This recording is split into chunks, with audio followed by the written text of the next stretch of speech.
Thank you very much both for joining the debate today. Thank you. Thank you for the invitation. Thank you very much for the invitation. Thank you. And I'd like to start from the point that what we hear from President Aliyev's speech, like last week, he mentioned that actually if Armenia wants real peace in the region, Armenia should withdraw its troops from Karabakh, from Azerbaijani territory. Meanwhile, Armenian leader Mr. Pashinyan is said that actually that there is no troops of Armenia existing in the region, in Azerbaijani territory. And apparently this is one of the key reasons that is kind of flaring up or kind of make one of the main difficulties in negotiations, further negotiations. And I'd like to start from with you, Mr. Alili, that why it is still a problem. Like one side says one thing, another side one thing. Like why this discourse doesn't end? Well, I believe that we are in a new stage of the Armenian-Azerbaijan peace process. Like whatever we knew about the Armenian-Azerbaijan peace process, the war after the 2020 Karabakh war, it's not relevant anymore. We have to think in with the new terms. So the reason why Azerbaijan is very, let's say, insistent on certain issues, for example, on the issue of the military groups in Karabakh, and Azerbaijan wants them out because there are soon Azerbaijan wants to former IDPs to return to their places. So they are going to create a lot of problem in terms of the security and in terms of the human rights for Karabakh Azerbaijanis. And I believe that this is all going to create a massive problem in the region for the future. So it's going to be a time bomb. Also, Armenian-Azerbaijan peace process, the Karabakh issue is not anymore, let's say, the dominant issue in Azerbaijan foreign policy. Azerbaijan engaged in let's say, significant geopolitical project. Azerbaijan right now mainly, at least with the European Union, I would say, European Union, United States, there are so many projects about connecting Central Asia to the Southern Europe.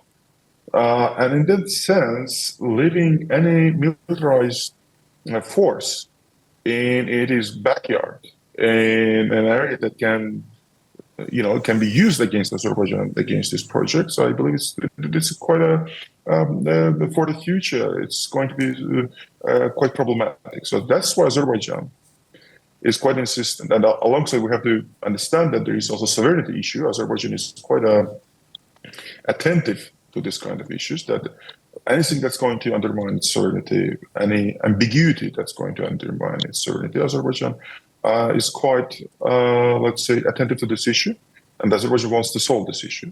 Mm-hmm. That is why I believe that the presence of any troops in Karabakh, let it be Armenian armed forces, let it be Russian troops, it's not acceptable for Azerbaijan. Mm-hmm. Thank you. That in the future it can be used against Azerbaijan, so that's why it wants to, eliminate this threat now. Thank you. Mr. Navasardian, you have anything to add? First of all, I have to introduce myself and in what capacity I'm participating in this conversation. I'm not a statesman, I'm not a diplomat. My main background is human rights defense. And after the first Karabakh war, my main concern and my main priority was to ensure that ordinary people in both countries are secured from the points of their rights and interests. And that is why I think that the claim of Azerbaijan on its territorial integrity is, of course, legitimate, but the right of Karabakh Armenians to live where they live now securely and with dignity is not less legitimate. And from that point of view, we have to recognize or acknowledge that there are four factors that allow Karabakh Armenians to stay where they are now. The first factor is Russian peacekeepers, whether we like it or not. This is one of the factors that is quite important for them. The second factor is local military groups that also are perceived as protecting or defending local population. And the other factor is financial support from Armenia, which allows people to survive there. So any of this factor could be removed if adequate replacement is found.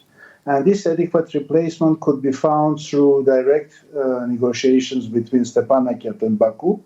That is why I think that it is very important to arrange such negotiations and to find solutions that will allow to overcome perceptions. Maybe these perceptions are not always legitimate, but they are, and they condition the position and the decision of people to live there or to move to some other place where they will feel themselves securely. So if we are taking into account the thing that I mentioned already, that Karabakh Armenians have legitimate right to stay in their homeland, then these issues have to be resolved. And concretely about the military groups that are there, I think that there are different opinions what they are and who they are controlled by. I have to say that indeed Armenia now is not controlling these troops, and these are indeed local military groups. And to acknowledge this or to check this statement from the side of Armenia, it is enough to send an international fact-finding mission to understand what is the status of these military groups are and in what extent Armenia could influence their presence there. Azerbaijani president is stating that Karabakh Armenians are Azerbaijani citizens and they will have all the rights by the Azerbaijani constitution like other citizens of Azerbaijan. Coming back to the status of the troops in Karabakh, you mentioned that to find out actually like what kind of troops are they, like if it is Republic of Armenia military groups or local groups. You mentioned the international fact-checking groups. Mr. Alili, since this is one of the main obstacles, because Mr. Aliyev said that if Armenia wants real peace, the Republic of Armenia should withdraw its troops. Why there is no international fact-checking groups that find out finally the truth if there are military units of Republic of Armenia or not? There are several reasons for that. The very first is that Azerbaijan doesn't want to legitimize the Russian troops in Karabakh. Any contact with the international mediation missions, any contact with the international monitoring missions is going to legitimize Russian troops in presence in Karabakh. The reason is that right now, the only reason why these troops in Karabakh are called peacekeepers, that's because Azerbaijan side, President Aliyev keeps calling them peacekeepers. They have no mandate. They have no document regulating their stay there. So the only reason why they are called peacekeepers, that's President Aliyev will to call them peacekeepers. The moment President Aliyev stops calling them peacekeepers, they are going to be soft occupational power if they are not living that territory. So any international monitoring mission, any international, organization going to Karabakh, shaking hands with Russian troops, that means that they are going to be legitimizing their presence. Also, there is another issue that are they going to go to those regions from Azerbaijan or Armenia? So that is another problem for Azerbaijan right now. Also, I believe that this should be something between Baku and Yerevan to talk, because there are so many issues that we can avoid if there is a sincere dialogue between Baku and Yerevan. For example, I believe that those issues on Lachin Road could be easily solved if there, in the past, if there were any direct contact. And when Baku was raising the issue that there is a cargo, the transportation of the military equipment, weapons are taking place in this regard. If I believe that if Baku and Yerevan talk to each other, they could solve this issue quite easily. Another reason why Azerbaijan is quite skeptical about the international presence in Karabakh, that's because probably European monitoring mission. And there is another big factor why Azerbaijan is quite uneasy with the international presence in Karabakh. That's the experience from the European civilian monitoring mission. In Baku, they feel that they agreed for the European civilian mission, monitoring mission for 2 months. It was something temporary. It's supposed to be something temporary. And suddenly this issue got prolonged. So in Baku, they feel that there is a bit there's something that they might be agreed temporarily, or some international presence might get out of control. So that is why any international presence, any deal that's going to be reached with international organizations, that a few months that the terms might change. And again, that's the experience of the European civilian monitoring mission. We all know how that developed. So that's why there is quite a, let's say, interesting approach toward this issue in Baku. The sum of it for Baris, I believe that the main reason is that any presence in Karabakh, any international mission in Karabakh, they are going to legitimize the Russian troops' presence there, and they don't want that. And that these two issues, I believe that this is the main messages there. Okay, to be honest, I didn't understand this legitimization part. How can it legitimize Russian troops if there is a short-time mission, fact-checking mission? Yes, they have no mandate there. Basically, there is no document that regulates their presence there. Any international mission, an international monitoring mission that's going to visit there, at least they have to reach some deal with Russian troops on the ground. And that means that that's legitimization of their presence. Why do they have to, because it's Azerbaijani territory, why do they have to consult anything with the Russian troops?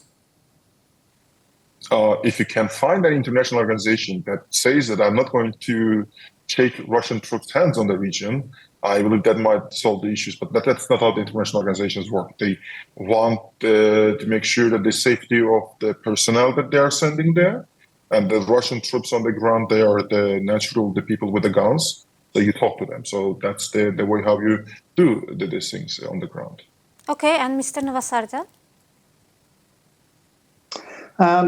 I think we are somehow in a deadlock in discussing this issue, because Armenia has grounds to state that at least during the last 2 years, the military groups in Nagorno-Karabakh are not more controlled by Armenian Defense Ministry, and they are rather under control of Russian peacekeepers and local governance system.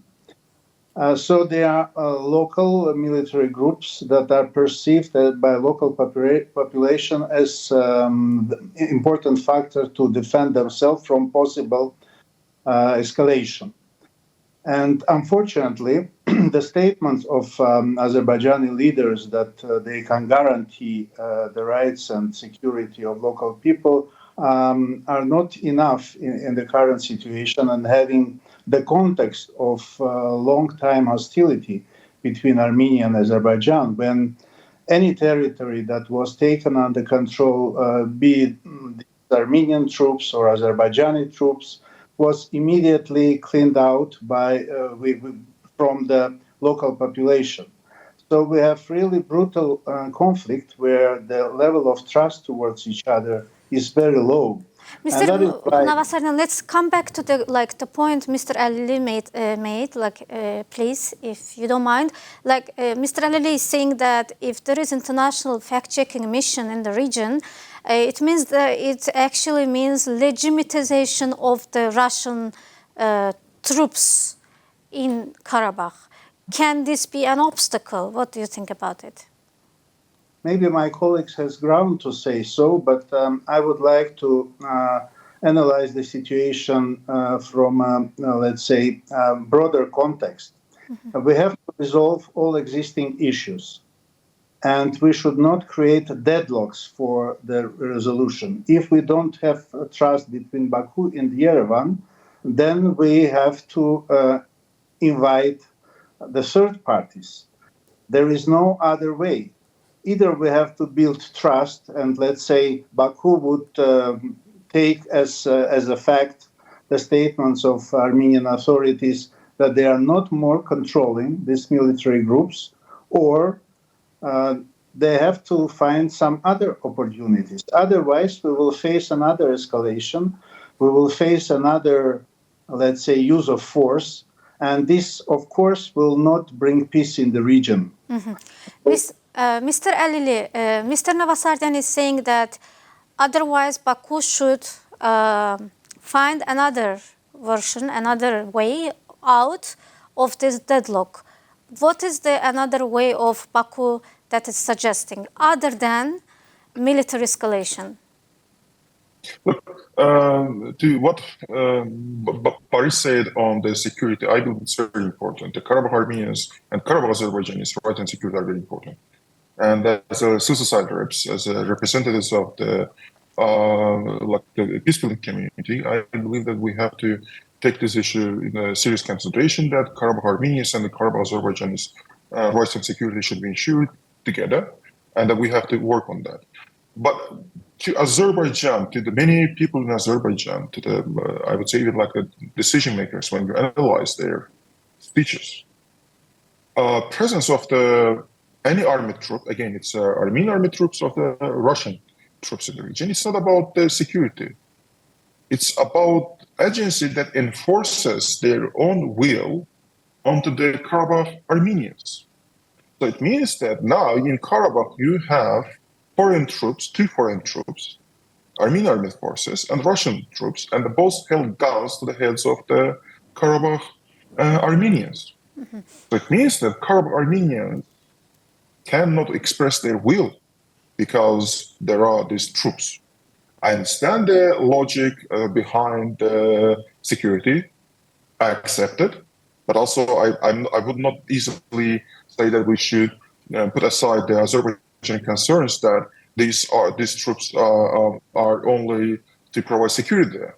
In the contrary, they are the ones that putting pressure on Karabakh Armenians, and that anything that the Karabakh Armenians are saying right now, you are not sure if it is the genuine, authentic will of Karabakh Armenians, or this is someone else putting gun to their heads and saying that. So that is why when Armenian army troops they are there, and the PM Pashinyan, Prime Minister Pashinyan, says that we are out of the Karabakh, but there are some people who are holding gun to the Karabakh Armenians. It's basically saying that, okay, we are declaring that we are out, but that there are some people are doing that business for us. Mr. Alili, coming back to the question, Azerbaijan saying that there are troops of Republic of Armenia. Pashinyan says that there is no troops Republic of Armenia. Azerbaijan and Armenian side says that international fact-checking mission can come and find out if there is or not. Azerbaijan says that it would legitimize Russian presence, Russian army presence here. Yes. And the question is that what Azerbaijan is offering instead of international fact-checking mission, apart from military escalation. And if you answer this question directly, what would be your answer? What is the offer of Azerbaijan? I was answering to that issue. Mm-hmm. The very short answer to the issue that you raised, it's direct talks. But since there are Russian troops, and they are not alone. No, it's an issue. It's the issue of so far it's the issue of Azerbaijan and Armenia, because Azerbaijan is claiming that those are troops of Republic of Armenia. I'm not talking about. No, we're talking about solution. The solution is the direct talks between Karabakh Armenians and Baku. So in order to do that, you have to get rid of the troops there that are putting gun to their head, and they say that, for example, listen. Like 2 days ago, Karabakh Armenians representative, they announced that they can talk to Baku, but only if it is under Russian mediation. Or we know that they're from various public sources that Karabakh Armenians and the Baku, they attempted to have a meeting on various platforms, but they were prohibited by Russia. Mm-hmm. So this issue about the presence of the troops is very much about this solution that the Baku wants to have a direct talk, but the presence of these troops. And it's not only about the security, but it's about enforcing your own will onto these people, on the Karabakh Armenians, and that destroys the process right now. So that's why we have to have a very holistic approach to this issue and try to keep making sure that there is enough channels, informal probably first, to talk to the Karabakh Armenians, to establish links between the Karabakh Armenians and Baku. And frankly speaking, I believe that first step should be done by the civil society, not the government, because the civil society have long-established links, and I believe that they can do this issue. But now there is very much like this is very much militarized zone, and of course, like without there are a lot of limitations, objective limitations imposed on this process. Anything to add, Mr. Navasaryan, to this point? Yeah, I would be very cautious with such statements as getting rid of that military troops by Karabakh Armenians, because all those people who are military servant in that troops, they are from the families that are now living in Karabakh. So they are perceived, first of all, as defenders and as the factor that ensures their security. So this is one thing. Another thing, if it is said that these are Russian keepers that are imposing their will to Karabakh Armenians, then it's, I think, trilateral statement between Armenia, Azerbaijan, and Russia about deployment of that troops there.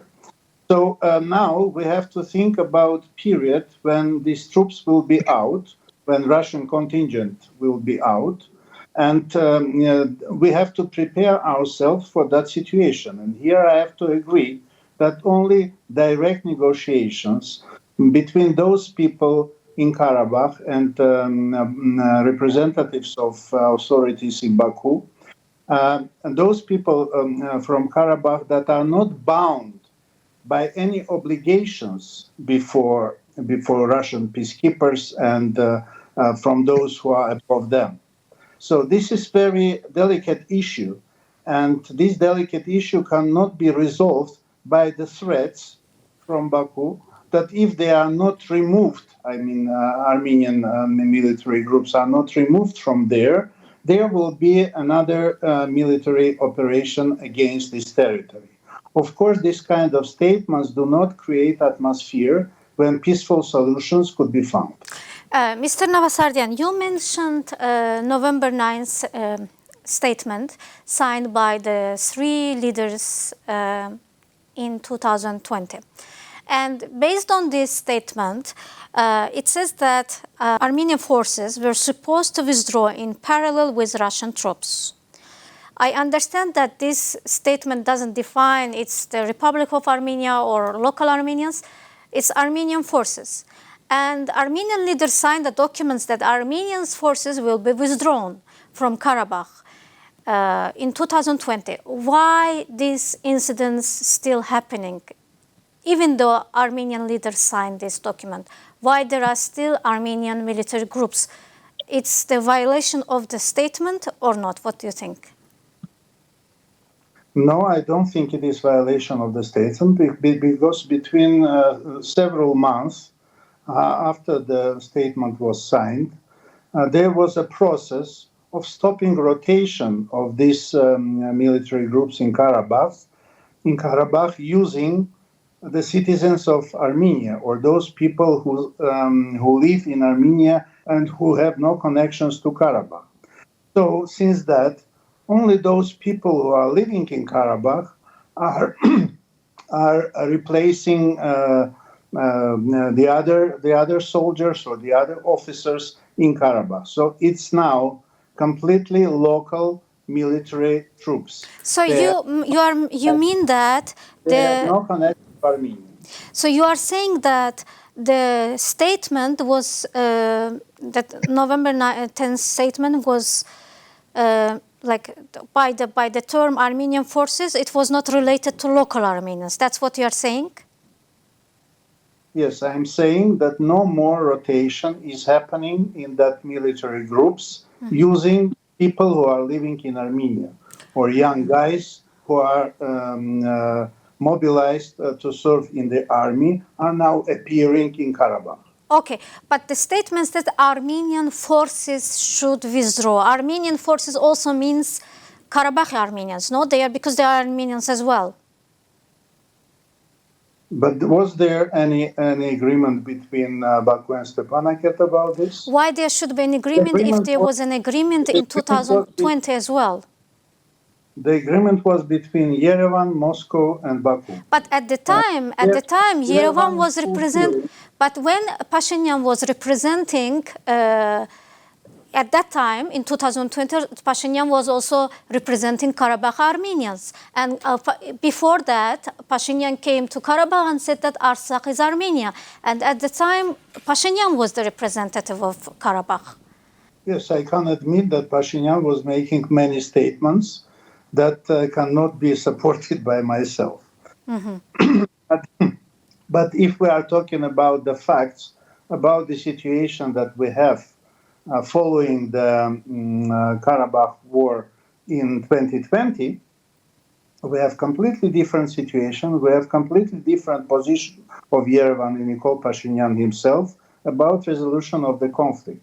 So we have to take the de facto situation and not go back to the history, because in the history, I think there were many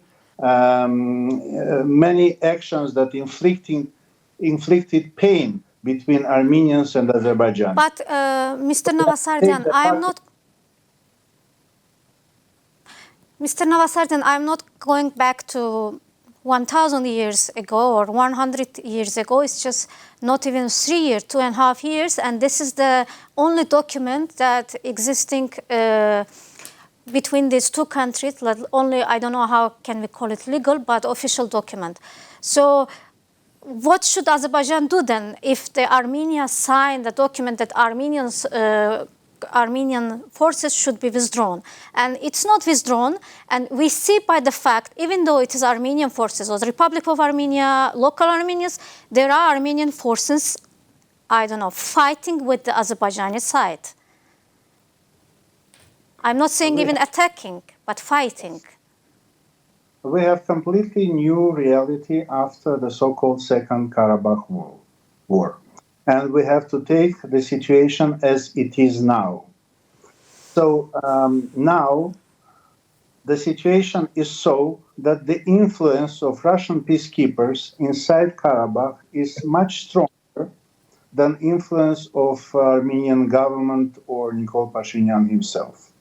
So this reality has to be taken into account when we are looking for solutions. Then Pashinyan maybe, so if Pashinyan, I understand your point, in this case, don't you think Pashinyan should at least defend the statement he himself signed, maybe giving a statement that they should put the gun down?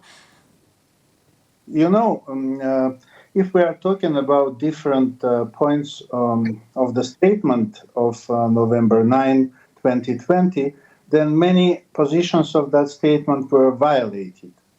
And were violated by both sides. And the first violation was that the troops did not stand where they were by midnight of November 9.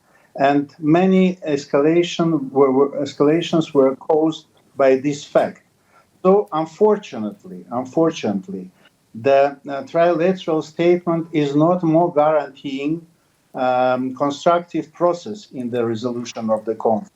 And we have to find replacement. We have to find new legal documentary ground for the relations between Armenia and Azerbaijan, for the future of Karabakh Armenians. And for these constructive negotiations are needed instead of the threats that are being sound instead of the clashes that are taking place in the border of Armenia and Azerbaijan and in Karabakh, where not at all Armenian military troops were the main reason for these clashes.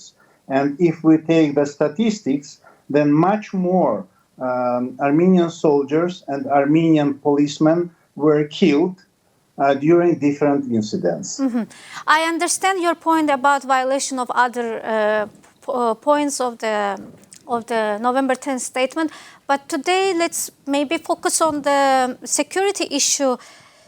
I several times stressed during our conversation that we have new reality after the Second Karabakh War, and we have to take this into account. Taking this into account means that if we want peaceful solution, we have to admit that Karabakh is part of Azerbaijan. But at the same time, Armenians living there have their rights, have their dignity, which has to be respected. And only through constructive negotiations, these solutions that combine both Azerbaijani territorial integrity and the rights of people, Armenian people in Nagorno-Karabakh, such combined solution could be found only through constructive, peaceful negotiations. I repeat several times that no use of force would be a solution, because yes, part of Karabakh Armenians would decide that we do not want to take part in another war, and they will move from there. But there will be people who would say, despite we are in a weaker situation, but we have to fight for our homeland and for our right to live there. What is the constructive and respectful negotiation? Because as Baku invited them, official Baku invited them to Baku, and they refused to come. Araik Arutunyan said that they agree to talk with Baku, but only with the they want to see Russia as a mediator.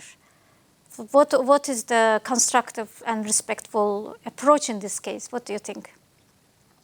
As I mentioned already, we should have those negotiations who are not bound by any obligations before Russia. And this is a not easy task, but this task has to be resolved. And I think that there are ways for that. And I have several discussions with Azerbaijani colleagues about the possibilities. So we will continue this, finding these solutions. Mm-hmm. I do not want to state about them now. But another important point is that if negotiations between Baku and Stepanakert started, then there should be open agenda. If you state from the very beginning, if Araik Harutyunyan states that we can discuss only the possibility of independent status of Karabakh, or when Baku is stating that we can talk only about the modalities of reintegration, this kind of negotiations will not be successful. We have to agree, if we are constructive, to an open agenda where real problems are discussed and real solutions of these problems are found. Mr. Alili? Okay, a few words about the presence of the Armenian armed forces, or it's a Karabakh armed forces. I believe that this is a key issue.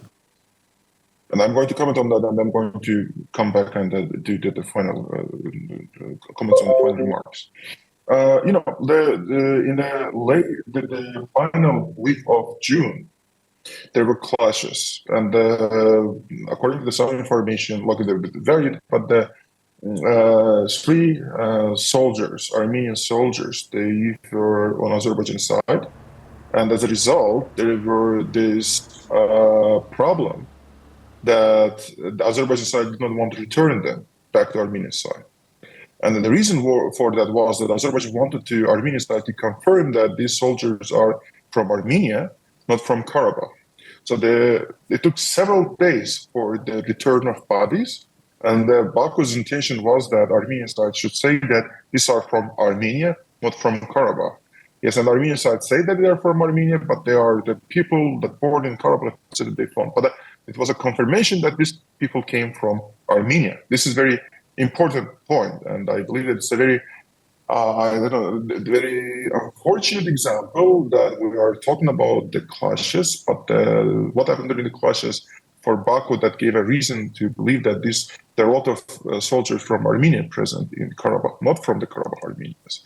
The second issue, I believe that the way how to avoid this kind of issues is probably providing list of the Karabakh Armenians to Azerbaijan side.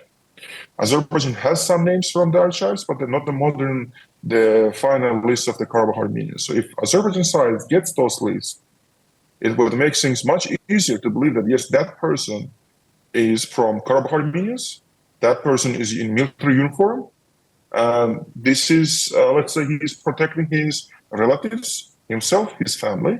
But I believe that if in that list, if that kind of list is provided, it can be seen that there are a lot of people from Armenia also. So I believe that we should think about that, how we can find ways out of this issue. The other issue that I wanted to mention, that presence of Karabakh Armenians being armed, this is quite a negative. It creates highly unfavorable environment for peace building.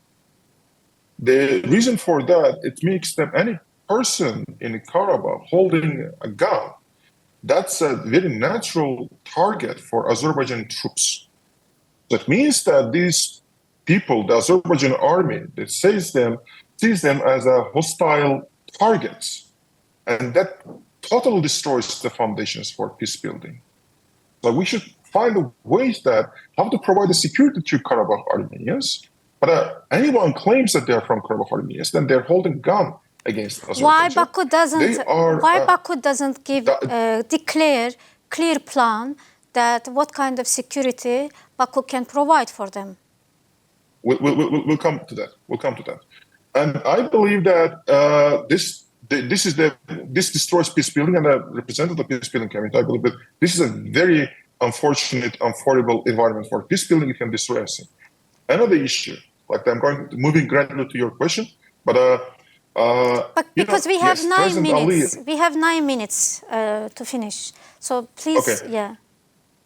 Azerbaijani side verbally can be very hostile, but presence of the troops on the ground, an army, anyone from Russian, alongside Russian troops having gun, that presence, it's a de facto declarance of intent. And that shows the intent that if you are holding gun, Azerbaijan side might verbally declare that, but Karabakh Armenians, they are declaring it with a holding gun. But I don't believe that it's Karabakh Armenians.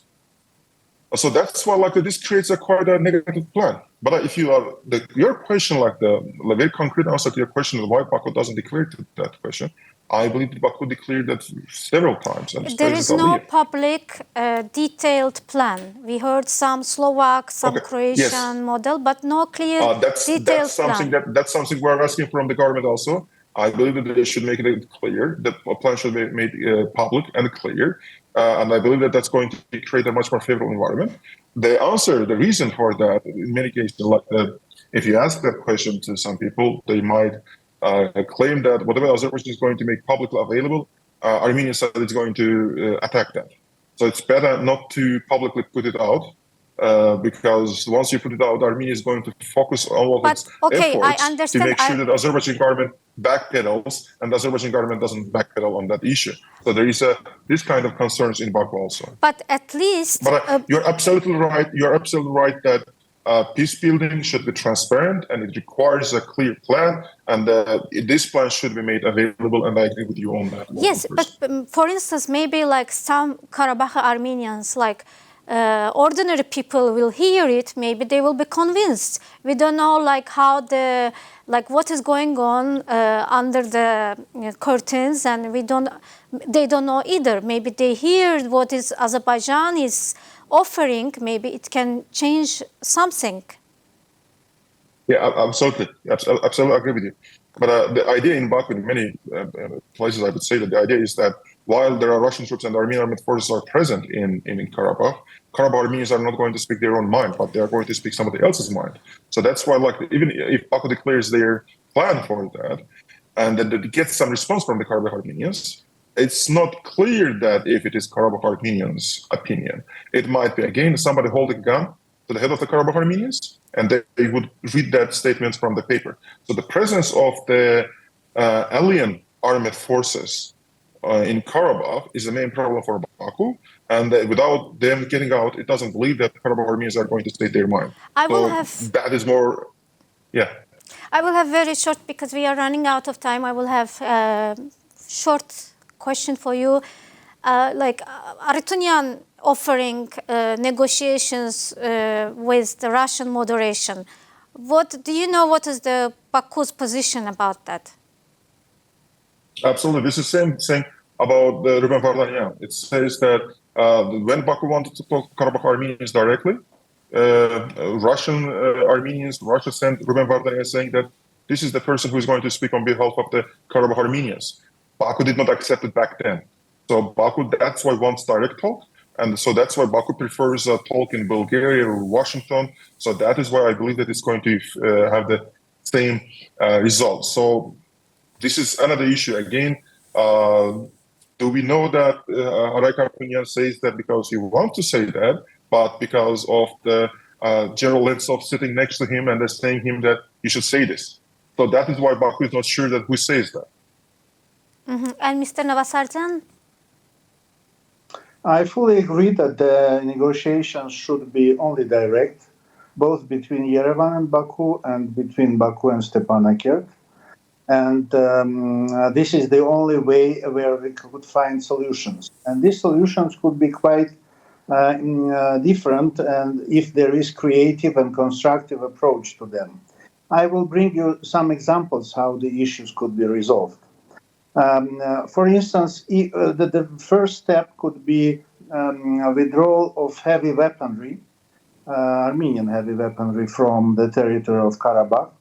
And instead, Baku takes responsibility for not deploying Azerbaijani military for some time, for some transition period there, while the rest Armenian soldiers could serve there as local police, and step by step, their cooperation with Azerbaijani law enforcement could be established in parallel with developments of methods of measures of trust between the two nations. So I think all those issues could be discussed in details in direct Armenian-Azerbaijani and Stepanakert-Baku negotiations. I fully agree with that approach. And we see that in the agenda of international mediators, it is exactly this concrete plan, how the things could be resolved, taking into account the rights and security and dignity of Karabakh Armenians. Thank you. And you have 1 minute, Mr. Alili, and then we have to finish the show. If you have anything important to add, please go ahead. Yeah, I would love to thank you, frankly speaking, and Radio Freedom and Liberty, and all the other journalistic media organizations are doing this kind of shows. Recently, for the last several months, we have seen quite many media projects that brings the Azerbaijan and Armenian experts together. And I believe that we cannot overstate the importance of such kind of issues, and especially with the people like Boris that we know each other for some time. And I believe that this kind of discussions that clear so many things for the society, and I believe that those discussions that takes place on international platforms behind closed doors, these kind of opportunities that helps the society keep informed. So that's why I would love to thank you and all the media organizations that are doing the similar job to increase chance for the peace. Thank you very much. İzahla proqramı burada başa çatır. Hər birinizə tək-tək təşəkkür edirəm bu proqramı izlədiyiniz üçün. Lütfən verilişimizi bəyənməyi unutmayın. Bu zaman izahla daha çox adamın qarşısına çıxa bilir və Azadlıq Radiosunun səhifəsinə hələ abunə olmamısınızsa, lütfən abunə olmağı da unutmayın ki, biz sizə bildirişlərimiz gəlsin yeni materiallarımız olanda. Sağ olun, salamat qalın.